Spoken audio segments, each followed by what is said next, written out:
Permanece a la escucha. Permanece a la escucha. Dernier appel. Les passagers à destination du vol Voyage à travers les ondes De la noche en salsa. sont attendus au guichet ACB, embarquement immédiat. Vos commandants de bord sont Margot, Arthur. Nous vous souhaitons un agréable voyage à travers les ondes, à bord du vol 101.7 FM.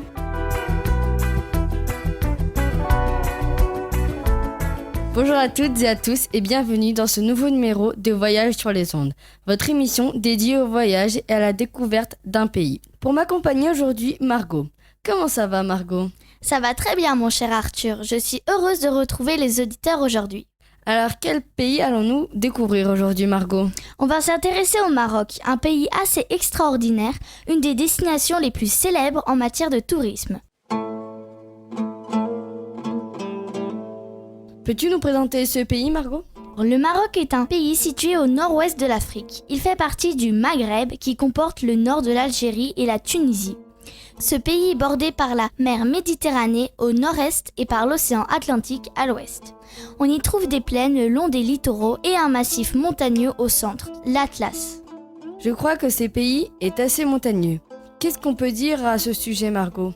En effet, plusieurs sommets franchissent la barre de 4000 mètres.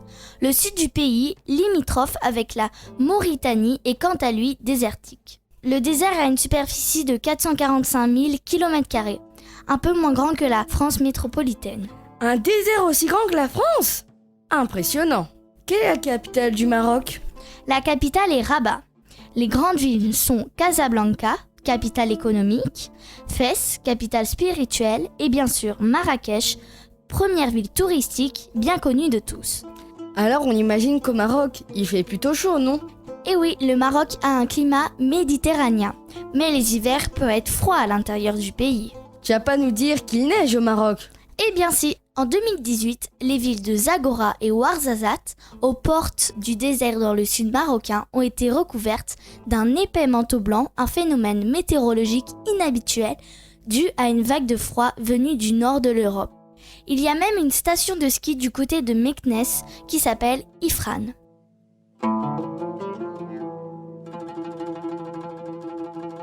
On va aborder maintenant une des régions importantes du Maroc, le Rif. C'est quoi le Rif, Arthur ? C'est une région Maroc composée de montagnes et de plaines. Le Rif s'étend sur 500 km. Cette chaîne de montagnes a longtemps été un obstacle à la communication entre le nord et le sud. Mais le Maroc, c'est aussi des paysages côtiers. On y trouve de magnifiques plages, plus de 500 km au total. L'eau est turquoise, un peu comme sur notre île. Les eaux marocaines sont réputées pour être parmi les plus poissonneuses au monde. Que peut-on dire de l'architecture au Maroc, Margot ?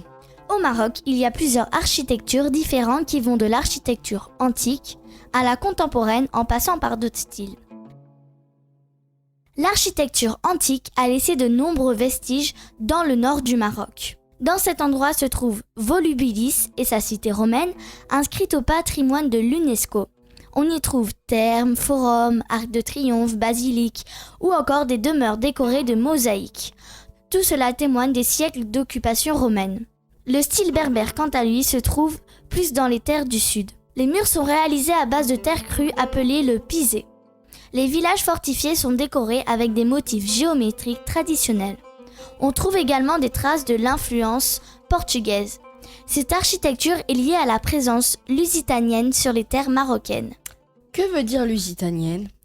Ça vient de Lusitania, qui était le nom latin du Portugal. Merci pour l'info, Margot. De rien, on est là pour apprendre des choses. Continuons sur le sujet de l'architecture.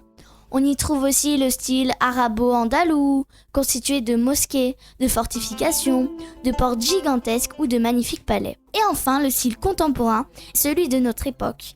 Il va sans doute donner un autre visage architectural au pays. Passons maintenant au régime politique du Maroc. Le Maroc est une monarchie, non ? En effet, une monarchie constitutionnelle pour être plus précis.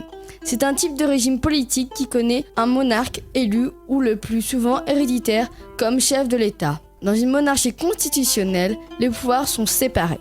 Le Maroc est donc une monarchie constitutionnelle.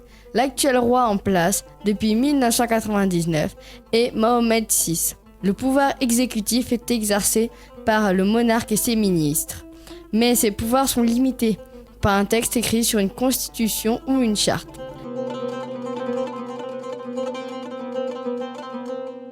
Les inégalités sont encore importantes au Maroc et la pauvreté est présente dans ce pays. Il y a quelque temps, nous avons reçu des nouvelles d'une ancienne professeure du collège des Aigrettes à Saint-Paul.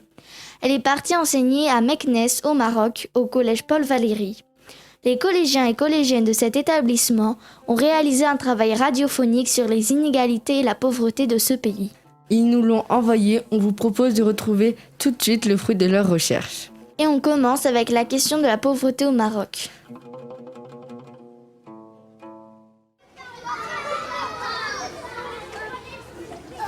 Ça veut dire quoi être pauvre au Maroc, en France? Comment agir? Quand on a commencé à travailler sur les 17 objectifs du développement durable, on a eu beaucoup de mal à se pencher sur un seul point. Personnellement, je suis pas très informée sur ce que le gouvernement fait. En fait, on dit qu'on veut essayer d'aider, on montre des actions à la télé, mais on voit rien dans la vie quotidienne. Ce qu'on a retenu, c'est que tout est lié. Finalement, pour respecter la nature, il faut aussi respecter l'humain. En même temps, c'est normal, on en fait aussi partie. On est tous conscients, quelle que soit la classe sociale, que la pauvreté c'est un des plus grands problèmes. Au Maroc, 45% de la population est considérée comme pauvre ou en état critique contre 14% en France. Le salaire moyen marocain est de 370 € par mois contre 2200 € pour le français. Si on regarde de loin, on se dit que le Maroc est bien plus pauvre. Il faut cependant se pencher un peu plus sur les chiffres. Certes, le salaire est plus bas au Maroc, mais le prix des aliments aussi. 1 kg de pommes de terre coûte 40 centimes d'euros au Maroc contre 1,05 € en France. Pour 500 grammes de pain, le prix moyen au Maroc est de 50 centimes d'euros et en France c'est 1,36 €. Et enfin, le prix d'un kilo de bœuf est de 7,39 € au Maroc contre 15,72 € en France. Malgré tout, le Maroc reste un pays plus pauvre que la France. Allons voir maintenant comment se manifeste cette pauvreté. La pauvreté, c'est aussi une vision des choses. Pour moi, déjà, être pauvre, c'est pas ne pas pouvoir acheter ce qu'on veut, c'est surtout ne pas pouvoir se nourrir, ne pas pouvoir se loger, ne pas avoir accès vraiment aux bases pour pouvoir vivre correctement. Ils peuvent pas se permettre d'étudier, s'il y a un problème de santé, ils peuvent pas se permettre de payer les soins. D'après le journal Le Matin, au Maroc, le taux de mortalité infantile est de 27 pour 1000, alors qu'en France, il est de 4 pour 1000, soit presque 7 fois moins. Ici, l'espérance de vie est de 76 ans pour les hommes et de 78 ans pour les femmes. En France, l'espérance est de 80 ans pour les hommes et de 85 pour les femmes. Alors, comment expliquer ces différences? Au Maroc, la consultation chez un généraliste coûte entre 10 et 12 €. Et la consultation chez le spécialiste coûte entre 12 et 20 €. Or, quand on sait que le salaire moyen est de 370 € par mois, une consultation chez un spécialiste qui n'est pas remboursé pèse lourd dans le budget du mois. Sans compter la différence de traitement entre les cliniques privées et les hôpitaux publics. Il serait important de développer un système de santé plus égalitaire au Maroc. Un système gratuit dans lequel même les pauvres pourraient être soignés correctement. Les collégiens et collégiennes nous parlent maintenant des signes de cette pauvreté au Maroc. Cette pauvreté empêche-t-elle les jeunes Marocains d'avoir le même accès à l'école que les jeunes Français? D'après Média 24, le taux d'alphabétisation au Maroc est de 82% pour les garçons et 62,5% pour les filles. En France, les taux de scolarisation sont de 99,9% pour les filles et les garçons. Si on regarde par niveau scolaire, 23% des enfants marocains ne sont pas scolarisés au collège et 40% au lycée. Mais il faut également noter la forte différence entre les villes et les campagnes. Dans les milieux ruraux, 40% des élèves arrêtent l'école après le primaire et cela touche particulièrement les filles.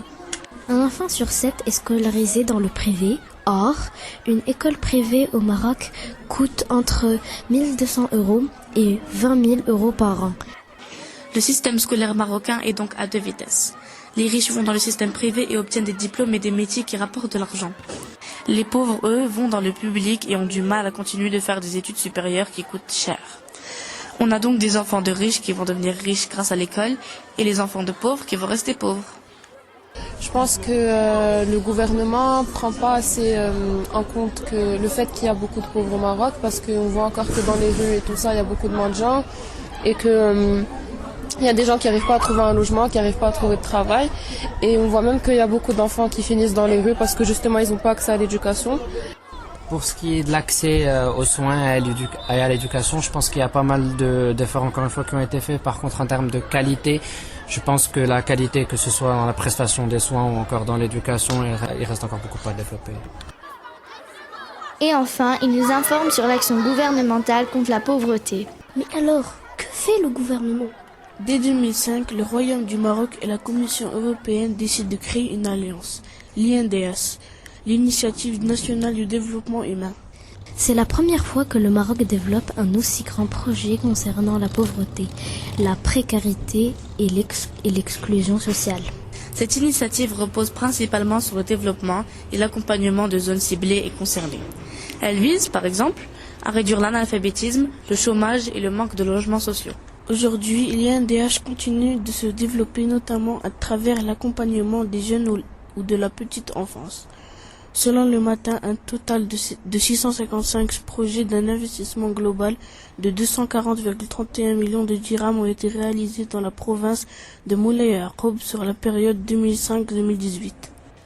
Il y a aussi de grandes associations d'entraide comme Al-Amal ou l'AME et de centaines de petites associations difficilement quantifiables. En fait, en France, j'ai l'impression qu'on essaie d'aider, qu'on aide concrètement, on voit vraiment des actions concrètes, alors qu'au Maroc, on dit qu'on veut essayer d'aider, on montre des actions à la télé, mais on voit rien dans la vie quotidienne. Tout le monde se tait face à ces problèmes, mais c'est tout.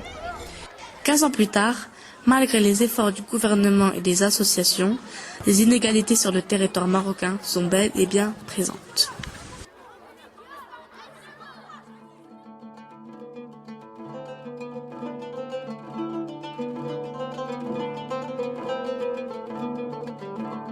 Merci à nos correspondants du Maroc. On voyage en apprenant dans cette émission.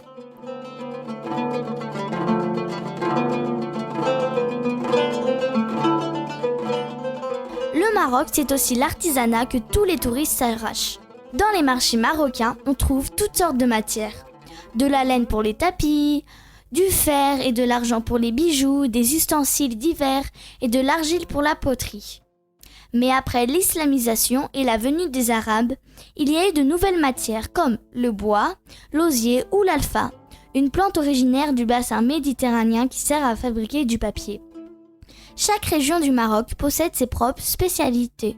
Les plus connues sont Fès, pour le cuivre, le cuir, l'argent, l'or et le tissu, Marrakech, pour le cuivre, le cuir et les tapis, Essaoura, pour le bois, le tapis et l'argent, et pour finir, Rabat Salé pour la poterie.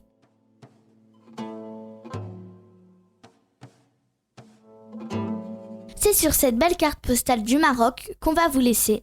On espère que vous aurez appris des choses intéressantes à l'écoute de Voyage sur les ondes sur Radio ACB 101.7 FM.